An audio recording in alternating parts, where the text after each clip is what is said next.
प्रिय विद्यार्थियों तथा देश के नवयुवक नवयुवतियों, आप सभी को मेरा नमस्कार।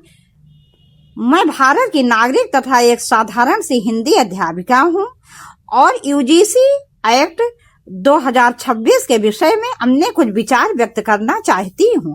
तो बच्चों, यूजीसी एक्ट 2026 क्या है, इसके बारे में तो आप लोग जानते होंगे, लेकिन फिर भी मोटी भाषा में आप ये समझ लो, इसका उद्देश्य केवल आपस में एससी एसटी बैकवर्ड जनरल सबको आपस में लड़ाना है, भावनात्मक रूप से देश के टुकड़े टुकड़े में बांट देना है।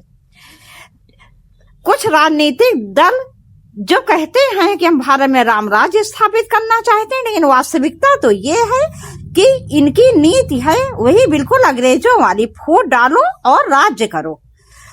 तो प्यारे बच्चों, मेरा आपसे ये निवेदन है कि जिस प्रकार से आप लोग प्रेम से रहते थे, आप उसी प्रकार से प्रेम से रहिए। मैं माननीय सुप्रीम कोर्ट का आभार व्यक्त करना चाहती हूँ, जो उन्होंने इस पर रोक लगा दी।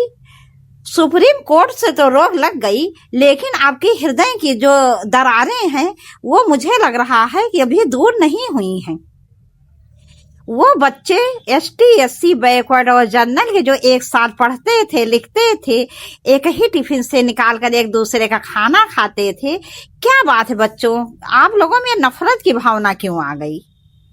आप लोग वही पुराने मित्र हैं जो थे। कुछ राजनीतिक दलों के कारण आप लोग आपस में कोई वैमनस्य मत रखिए, नहीं तो इस देश के टुकड़े होने में देर नहीं लगेगी। और जो राजनीतिक दल भारत में राम राज्य लाना चाहते थे, क्या यही है आपका राम राज्य?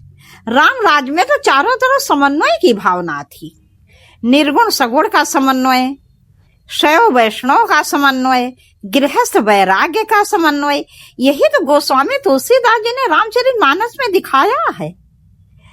भगवान राम ने माँ सवरी के जूठे बैर खाए थे, जो कि एक निम्न कुल की थी, उनको उन्होंने माँ का दर्जा दिया था, और माँ से बड़ा रिश्ता तो कोई दूसरा होता ही नहीं है।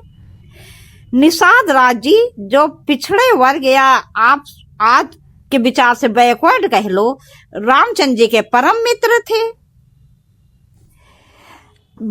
राजा जनक जी जो क्षत्रिय वर्ग के थे, लेकिन अपनी तपस्या और विद्या के बल पर वह ब्राह्मण कहे जाते थे।